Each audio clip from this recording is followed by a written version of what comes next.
Bismillahirrahmanirrahim. Assalamualaikum warahmatullahi wabarakatuh dan selamat sejahtera. Baiklah murid-murid. Okey, kita dah masuk bab baru iaitu bab 3 dalam matematik tingkatan 2 iaitu rumus algebra. Semasa di tingkatan 1 kamu telah belajar tentang ungkapan algebra. Okey, ungkapan algebra kita dah belajar tentang pemboleh ubah, perkali, pemboleh ubah.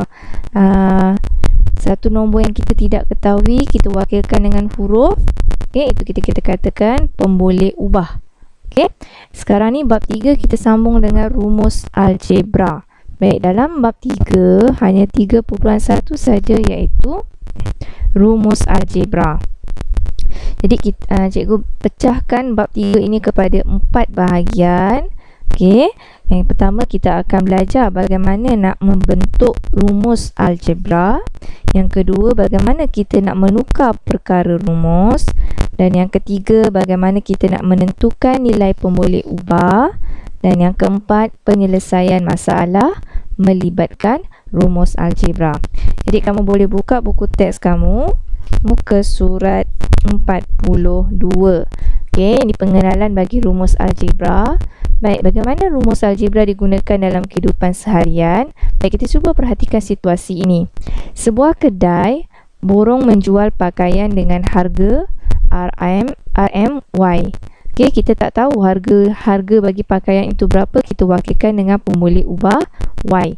Pada musim perayaan, kedai borong tersebut memberikan diskaun kepada jumlah pembelian pakaian seperti yang berikut. Untuk lebih jelas kamu boleh buka buku teks kamu muka surat 42. Baik, setiap pakaian dibagi diskaun. Baik, sebagai seorang pengatur cara komputer, anda diminta untuk membangunkan satu atur cara yang mengandungi rumus pengiraan harga jualan pakaian tersebut. Jadi daripada harga atau diskaun setiap pakaian ini kita boleh terbitkan rumus. Di mana rumus pengatur cara komputer ni rumus masuk dalam komputer. Katakan pembeli dia membeli pakaian baju Melayu 1, baju kurung 1, baju Melayu kanak-kanak 1, automatik dia akan masukkan nilai-nilai itu dalam rumus algebra tu, dan automatik kita boleh kira. Boleh kira jumlah bayaran yang sepatutnya dibayar oleh pembeli. Itu gunanya rumus algebra. Untuk lebih jelas kita tengok seterusnya muka surat 44. Apa itu rumus algebra? Kat sini dia kata, mula-mula dia perkenalkan ungkapan algebra dulu. Apa itu ungkapan algebra? Ni kita dah belajar waktu tingkatan 1 bab 5 ni. Ungkapan algebra ialah gabungan dua atau lebih sebutan algebra menggunakan operasi tambah, tolak, darab atau bahagi. Itu ungkapan algebra. Kita ada contoh. Kita ada 4P tolak 5S tambah 2. Ini ungkapan algebra. Kita ada sebutan algebra ni. Kita ada pemboleh ubah P, S. Kita ada nombor kat sini, kali P perkali negatif 5. Kemudian kita ada operasi. Kalau kat sini operasi tolak ataupun tambah dan tambah. Kemudian kita ada perkali, kita ada pemalar yang tak ada pemboleh ubah di sebelahnya, ini 2. Ini kamu dah belajar waktu tingkatan 1 tajuk ungkapan algebra.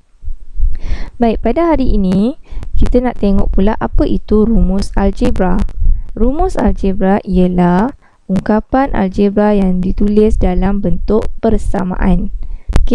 Nampak persamaan. Bila kita kata persamaan, dia mesti ada tanda sama dengan. Ungkapan algebra ini mesti ada tanda sama dengan di sini Baik, contoh kita tengok bagaimana langkah untuk membentuk rumus. Ini satu situasi. Baik, murid melakukan aktiviti ini secara berkumpulan. Sebuah kelab ni situasi dia. Sebuah kelab kebudayaan akan membuat persembahan pada malam kebudayaan peringkat sekolah. jadual di sebelah menunjukkan bilangan penari. Okey, dia bagi bilangan penari mengikut jenis tarian dan bangsa yang diwakili oleh satu abjad seperti dalam jadual berikut. Baik, satu abjad ini maksudnya ini adalah pemboleh ubah. Pemboleh ubah kita wakilkan dia dengan huruf ataupun abjad. Okey, kita tengok jadualnya. Okey, kat sini dia bagi jadual iaitu Sumazau. Okey, bangsa Melayu yang penari untuk jenis tarian Sumazau A. Kita tak tahu berapa bilangan Melayu. Cina 2C, India 2A. Untuk kuda kepang, penari Melayu 2B, bangsa Cina. B untuk kuda kepang. Untuk India, kuda kepang penari dia bilangan dia 5B. Okey. Abjad A, B dan C dikenali sebagai pemboleh ubah. Apa itu pemboleh ubah? Okey, kita tak tahu nombor-nombor bagi pemboleh ubah ini. Kita wakilkan dia dengan huruf. Okey, jadi soalan dia sekarang, terbitkan rumus untuk setiap perkara rumus yang berikut. Baik, dia suruh cari S. S iaitu bilangan penari berbangsa Cina. Baik, kita tengok sini, penari berbangsa Cina. S mewakili bilangan penari berbangsa Cina. Jadi kat sini, dia buat kat sini, S sama dengan, apa itu S? S dia kata bilangan penari berbangsa Cina. Untuk ketiga-tiga tarian ini, kita nak tahu bilangan penari Cina, kita perlu gunakan operasi tambah. Sebab tu di sini dia tulis S bilangan penari berbangsa Cina sama dengan 2C untuk Sumazau tambah B untuk kuda kepang tambah 3A untuk jenis tarian singa. Okey, nampak nak? Nampak ni Jadi ini adalah rumus dia. Rumus dia yang pertama untuk S yang ini. Kemudian kita tengok untuk D. D bilangan penari tarian kuda kepang. Okey, kuda kepang ni, kuda kepang bilangan penari tarian kuda kepang, bermaksud kita tambahkan semua ini.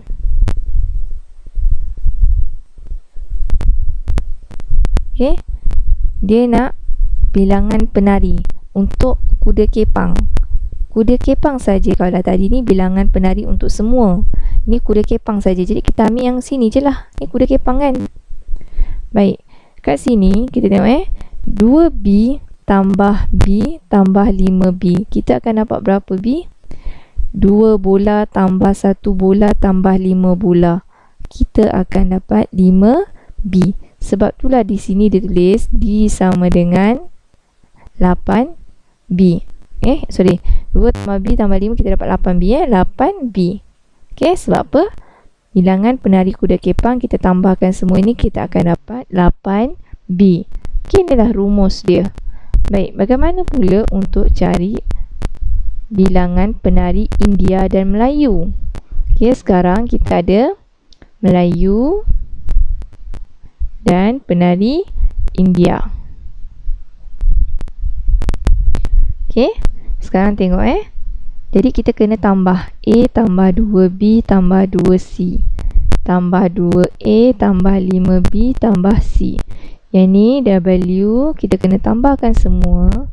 A tambah 2B tambah 2C tambah 2A tambah 5B tambah C. Okey, jadi kat sini tengok mana sebutan yang serupa. A1 Sebab itulah kita dapat 3A di sini. A tambah 2A kita akan dapat 3A. Kemudian 2B tambahkan dengan 5B. Sebab tu kita dapat 7B. Kemudian 2C tambahkan dengan C. Sebab tu kita dapat 3C. Okey, ni jumlah, tambahkan semua. Okey, sebab dia nak bilangan penari India dan juga Melayu. Begitu. Jadi ketiga ni, tiga-tiga perkara ini, inilah dikatakan rumus algebra. Okey, daripada situasi tadi kita bentukkan jadual begini. Kemudian kita terbitkan rumus. Inilah rumus-rumusnya. Inilah dikatakan rumus algebra. Okey. Baik. Kita tengok contoh. Okey, contoh. Suzy menjual 2 jenis kek pada harga yang berlainan. Kek coklat dijual. Okey, sekarang kita ada kek coklat. Harga RM3 sepotong.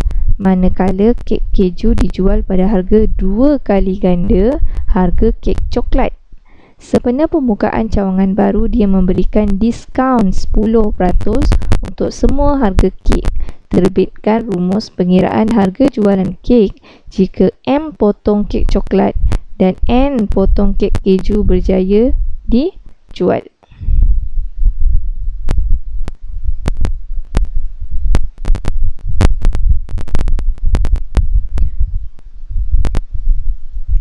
Okey. Sekarang pemboleh ubah yang digunakan M dan N. Jadi bagaimana penyelesaian dia? Sekarang dia kata harga kek keju 2 kali ganda kek coklat. Kita kena cari dulu berapa harga kek keju. 2 kali dengan harga kek coklat tadi RM3. Sebab tu kita akan dapat harga kek keju iaitu RM6. Baik, berapa harga jualan dia? Okey, harga jualan dia mestilah bilangan kek coklat didarabkan dengan harga bagi kek coklat. Kemudian kita tambahkan dengan bilangan kek keju darabkan dengan harga kek keju. Barulah kita darabkan dengan diskaunnya. Okey.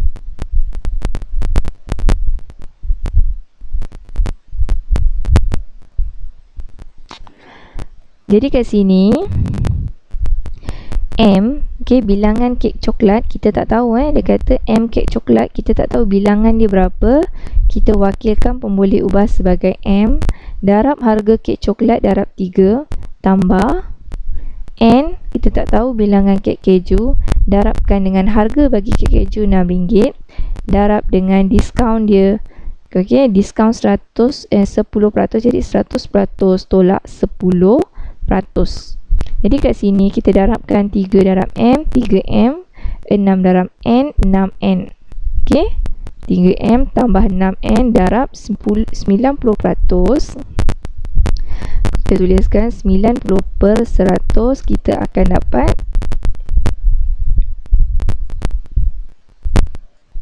sifar perpuluhan 9.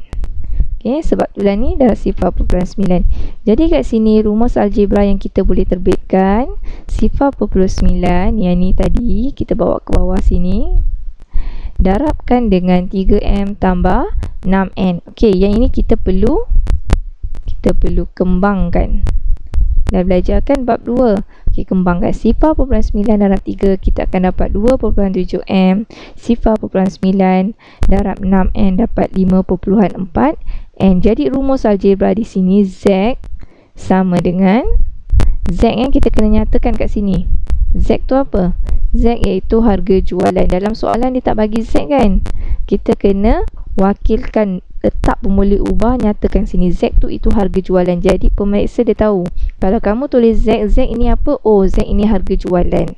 Okey, letak je huruf apa saja kamu letak boleh, tapi nyatakan wakil huruf apa, huruf itu wakil untuk apa. Okey, set harga jualan sama dengan inilah rumus algebranya. Okey, begitu cara untuk menulis rumus algebra. Okey, baiklah, itu saja berkenaan dengan subtopik yang pertama, pecahan yang pertama untuk bab 3 ini, iaitu bagaimana kita nak menerbitkan atau membentuk rumus algebra. Okey, itu saja untuk video cikgu yang ini. Terima kasih semua. Cikgu harap kamu semua faham. Kalau tak faham, ulang semula video ini. Okey, terima kasih. Assalamualaikum.